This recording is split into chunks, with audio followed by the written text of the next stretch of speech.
Shalom, shalom, shalom et bienvenue à l'émission Kwizombeka Busoga. Aujourd'hui, nous sommes mardi 4 août 2020 et nous allons échanger à propos d'un thème assez important qui s'intitule les pouvoirs de la langue. Les pouvoirs de la langue. Je suis le frère Bienvenu Matenda Kibangala, je suis ministre des dieux et salue toutes celles et tous ceux qui suivent régulièrement notre émission Kuzome Kabusoga et vous souhaite bonne condition d'écoute. Mais avant de commencer notre thème de séjour, je voudrais d'abord que nous puissions demander au Seigneur de nous donner cette grâce particulière de pouvoir l'écouter. Ainsi donc, nous allons prier. Seigneur notre Dieu, cette parole de ce soir va nous nourrir et nous montrer comment le pouvoir de la langue influe sur la vie de quelqu'un. Je voudrais donc demander, Seigneur, qu'il soit avec nous, accorde-nous l'intelligence et la sagesse, et puis la fidélité à ta parole, afin que nous puissions la mettre en pratique, pourvu que le Seigneur soit toujours avec nous. Nous t'avons ainsi prié au nom de Jésus. Amen. Mes frères, mes sœurs, en parcourant Proverbe, vous allez trouver dans le verset 4, dans le chapitre 4, que on nous demande de pouvoir respecter le pouvoir de la langue. La vie et la mort se trouvent au pouvoir de la langue. Et ce thème s'adresse particulièrement aux parents, mes frères, mes sœurs. Avant de dormir, nous devons savoir que tout ce que nous allons dire à nos enfants, tout ce qu'une épouse peut dire à son mari, peut le suivre. Ainsi donc, le Seigneur demande à ce que nous puissions bien regarder notre langue. Avant de prononcer une phrase, avant de pouvoir nous adresser à quelqu'un, nous devons tourner au moins 7 fois notre langue, afin que ce que nous sortira de notre bouche, ça ne soit que bénédiction. La plupart des gens se complaisent à pouvoir maudire les gens à travers leur langue. Ce n'est pas une très bonne chose. Un parent, quand il s'adresse à son fils, quand il s'adresse à ses enfants, doit pouvoir peser et savoir ce qu'il dit peut toucher son enfant. C'est pourquoi, très souvent, la plupart des gens, quand ils grandissent, ils posent la question pourquoi ça m'arrive. Eh bien, tout simplement parce que les parents n'ont pas prononcé de très bonnes choses et de bonnes paroles à l'encontre de leurs enfants. C'est pourquoi les parents, papa, maman, quand vous adressez à vos enfants, ayez la langue bien contrôlée.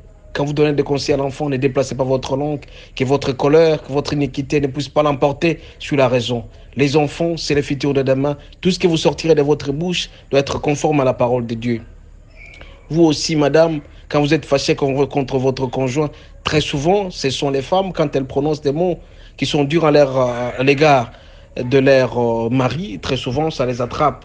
C'est pourquoi, mes frères, mes sœurs, en ce soir où nous sommes en train de parler sur un thème assez important sur le pouvoir de la langue, je vous convie très souvent, avant de vous adresser à l'un de vous, que votre langue soit très bien contrôlée. Le conseil n'implique pas nécessairement des insultes. Le conseil n'implique pas nécessairement que notre langue soit déréglée. Le Seigneur nous demande très souvent que nous serons posés. Nous demandons l'Esprit Saint avant d'agir. Et notre agissement doit être conforme à sa parole.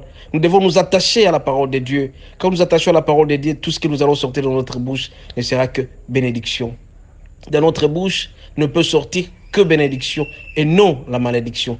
La plupart des gens pensent qu'en parlant très mal aux gens, ils sont très maudits. Très souvent, ça peut arriver, mais nous devons aussi savoir que malédiction, ça cause. C'est sans pouvoir. Mes frères, mes sœurs, en ce soir où nous allons nous coucher, je vous supplie sérieusement à ce que quand nous serons au travail, quand nous serons à la maison, que nos enfants, que tout ce qui nous sortit auprès de nos amis, ce ne soit pas de paroles non contrôlées. C'est pourquoi, mes frères, mes sœurs, l'attachement à la parole de Dieu nous aide de plus en plus. Comment la parole peut influencer sur quelqu'un?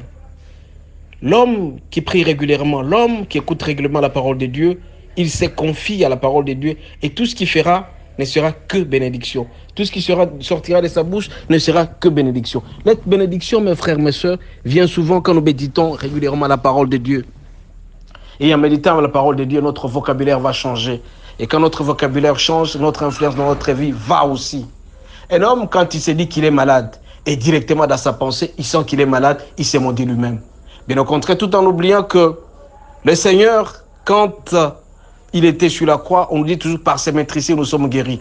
Tu peux être malade, mais tu refuses d'être malade et le Seigneur va influencer positivement tes pensées. Alors, le pouvoir de la langue sur notre vie est très important.